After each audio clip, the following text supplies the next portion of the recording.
So here we have it, the AEA HP Max, but the not the usual one that you would see probably online. This is the European version. Now how we know it's a European version is because it's regulated, so therefore we have this separate gauge to show the regulated pressure. So we're just going to show you some bits and bobs. This is, to my knowledge, the first video in the UK to be released regarding the HP Max, maybe because normally they're a lot more popular in the American market where there are no power restrictions. So obviously they are classed as a big bore air pistol in the States. They start at a .30 caliber. They do a .35 or 357 as they call it, a .45 and a .50. Obviously in the UK with our sub 12 foot-pound power laws, unless you've got an FAC, that's just not going to happen. So that is why I believe you don't really see any in this country, but we're hoping to change that. I'm going to show you some modifications that I've done to give it rifle status rather than pistol, so then it can be UK sub 12 foot-pounds. Now obviously the larger calibers, the .35, .45 and .50, sub 12 foot-pounds, I don't really think it's not really going to work out, is it? However, with a .30 caliber, I have had other guns in sub 12 foot-pounds, and when target shooting, or even when you're pesting up to about 25 to 30 yards, it's capable of doing the job. So let's show you a bit more about the gun. So you'll notice straight away that my one does look a little bit different to the ones that you've probably already seen online. They normally come with this standard butt end, and this is the folding hinge that normally sits obviously on the back. Now because of the folding hinge, you know, when it's in its folded state, the length of the gun is then too short to be classed as a rifle in the UK, so that's why it's got its pistol status. Now the UK law states that any gun to be classed as a rifle has to have minimal of a 12-inch barrel, and the overall length of the gun, you know, even in its broke down state, has to be at least 24 inches. Now the HP Max, when this is actually folded back, is about 21 inches. So therefore that's why it's pistol status. UK law states all pistols cannot be over 6 foot-pounds. So I got in contact with AEA, got in contact with various shooting and gun clubs. I even spoke to a firearms officer regarding the situation, and once I had confirmation that the UK rules are 12-inch barrel over an overall length of 24-inch can be rifle status, I then went and had this piece machined and made for me. Solid aluminium. So we now do not have the folding status. Now some people might say, well, if you remove that you can still fire it. No, you can't. If you do remove this part, this is where the hammer spring is in this section of the gun. So if this bit is removed, the gun cannot be used. So therefore, it's perfectly fine to do what I've done by fitting this solid part. This the rear butt end does actually come off, and if that comes off, the overall length from there to the edge of the gun is about 24.5 inches. So the fact that this bit's on here as well, and I'm obviously gonna add a moderator to it, it will be well over the length that it needs to be, so therefore we can have it at sub 12 foot-pounds. So a little bit about the gun. So it is a bolt action gun in .30 caliber or .30 caliber. It has a 8-round magazine. As I already spoke about earlier, this is the European version, so this is why we have two gauges. We have one gauge to show you how much air you've got in there. This can go up to 300 bar, and the second gauge is to show you the regulated pressure. Now this tube here, this is exactly the same air reservoir tube as on all the guns, but what is different is the attachment that actually fits it to the gun. Now what I'm going to do is just to show you, there's no air in it at the moment, but I am just going to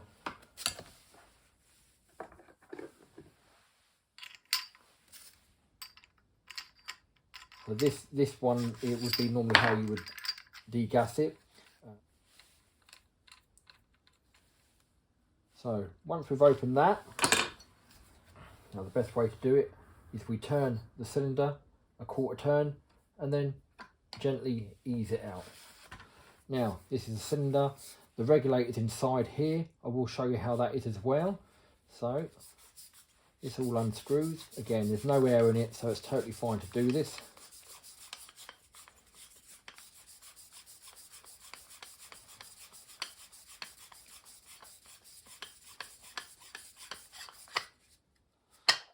Right, so that comes off.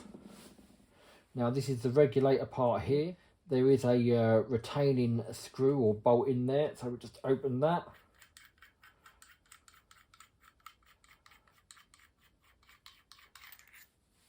And then this part here is the regulator. You can actually take the regulator out.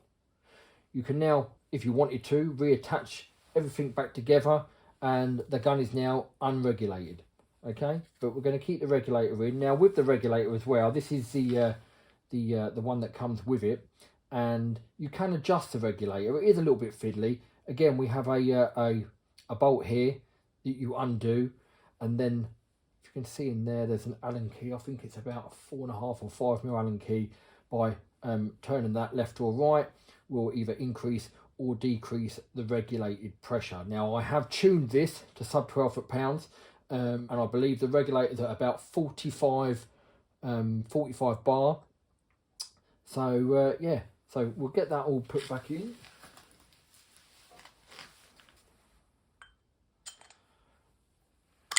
That goes in, and got the regulator retaining screw, nut, bolt, whatever you want to call it. You can obviously get a span on it, but I found it just to hold it in there. You can just nip it up with your hand. That's more than perfectly fine. So I'll get this all put back in.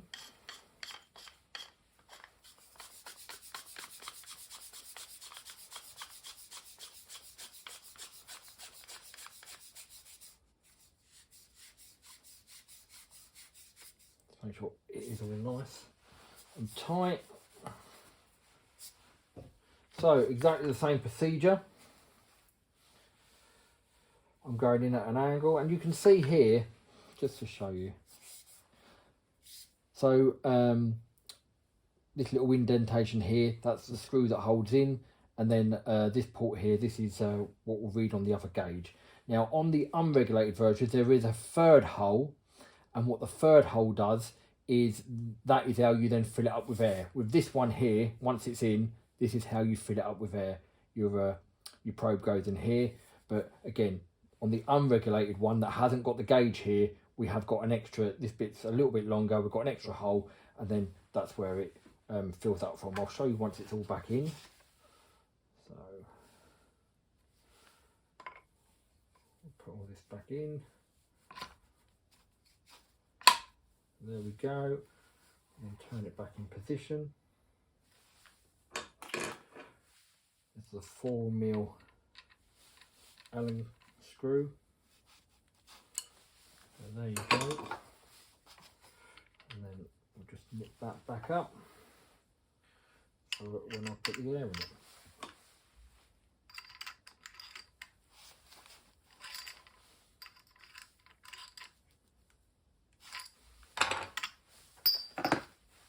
So there we have it.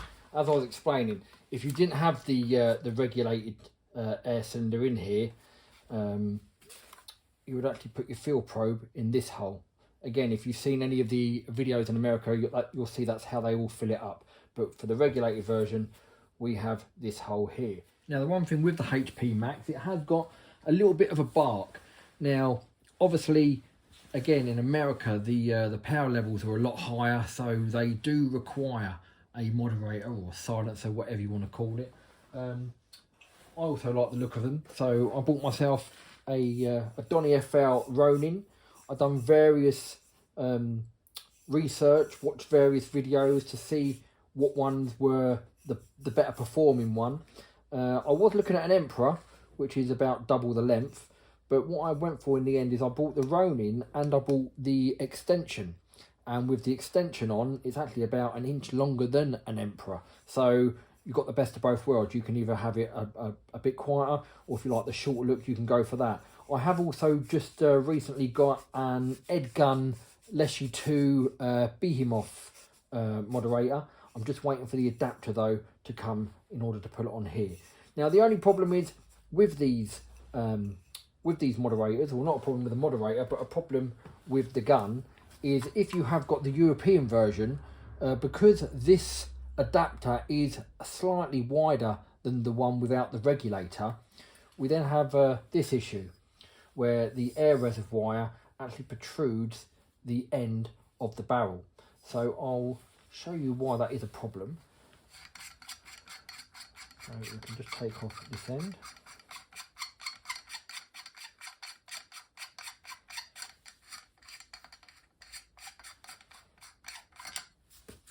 So the Donny FL one actually comes with this. This is the size of the Donny FL one, which is designed for the HP Max, but obviously they're an American company, so it's the American market that they're more aimed at, which is the one without the regulated air tank. So if we put that on, if we then get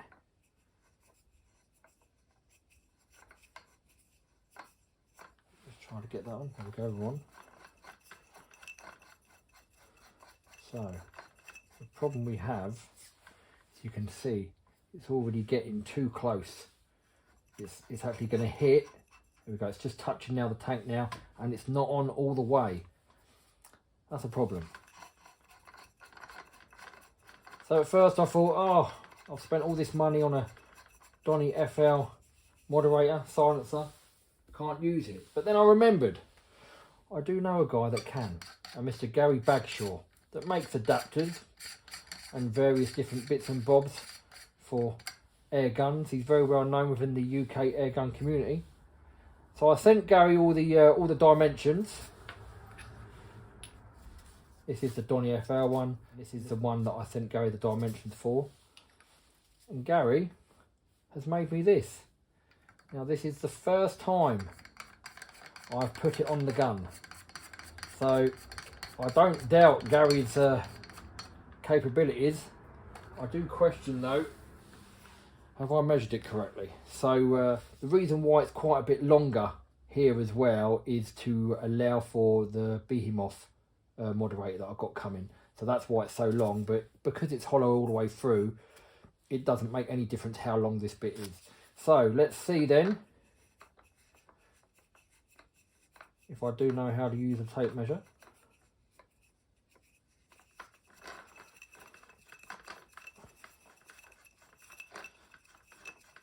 I think I measured it so there'd be about a 1 to 2 mil gap. There we go, it's all looking good to me. Alright, so once we get that on all the way, there we go, we've got about a 1 millimeter gap. So yeah, that looks great, perfect. Can't wait to test it out. Thanks again, Gary, for doing that for me.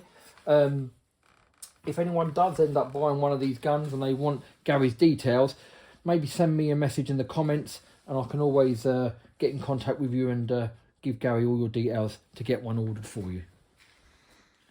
Right, so I've removed the Donny FL. Let's put the end cap back on. Also what Gary made me, just so if you do want to be shooting, you don't want it on. Again, looks lovely, right?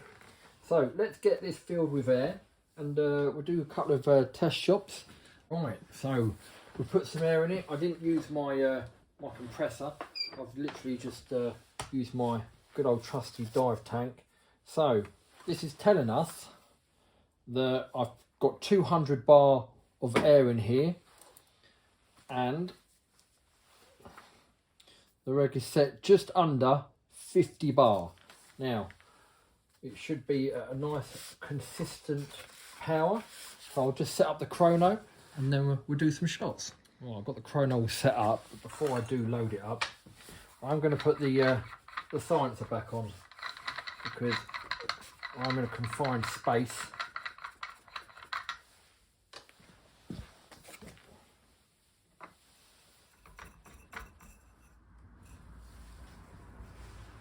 Right, so I'm going to be using the .30 Diablo. They are 44.75 grain, .30 calibre. Now the magazines are quite simple. They've got quite a hefty spring on it, but what you have to do is you have to turn it all the way round, hold it in the sprung position. We then drop a pellet in backwards, and now we can just, like with most other guns, we then just put the rest of the pellets in. Like I said, in a .30, yeah, I believe it, I'm sure it's 8. We'll know in a minute. 5, 6, 7.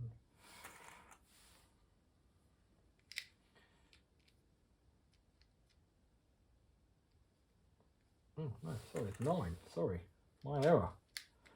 1, 2, 3, 4, 5, 6, 7, 8, 9. Yeah, so it's a 9-shot magazine. Sorry, in .30. I think earlier on I said it was 8. It is a 9. So then all we do, and this is going to be awkward because I'm not left-handed, but I'm doing it this way for the camera. So we pull the bolt back, and again, I see a lot of people in videos. They're you know, they're struggling because they're doing this. There's actually a little bit here that's actually designed for your thumb. So we pull back. That's now cocked. Again, it's very awkward because I'm trying to do this left-handed. So we pull this. That's now loaded. Safety catch is on. Let's see how we get on. So a nice healthy 11.5 foot-pounds. 11.2 foot-pounds.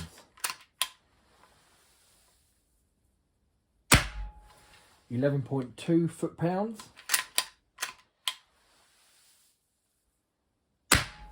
11.3 foot-pounds. 11.1 foot-pounds. Remember, it's about -1 in my garage. I am firing quite quickly. You know, the regulator can need time to readjust, reset, refill, however you want to call it. I'm just doing it as we are now. 11.4 foot-pounds.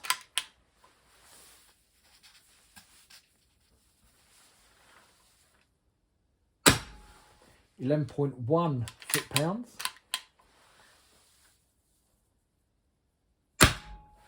11.2 foot-pounds. 11.3 foot-pounds. I think that one's empty. We'll just double check. I think we've gone through the 9. Yeah, so we went through the 9. We then done 2 dry shots. And if you can see, we started with 200 bar. We're now about 190. So yeah, for the shot count wise, bearing in mind this will go all the way up to 300 bar.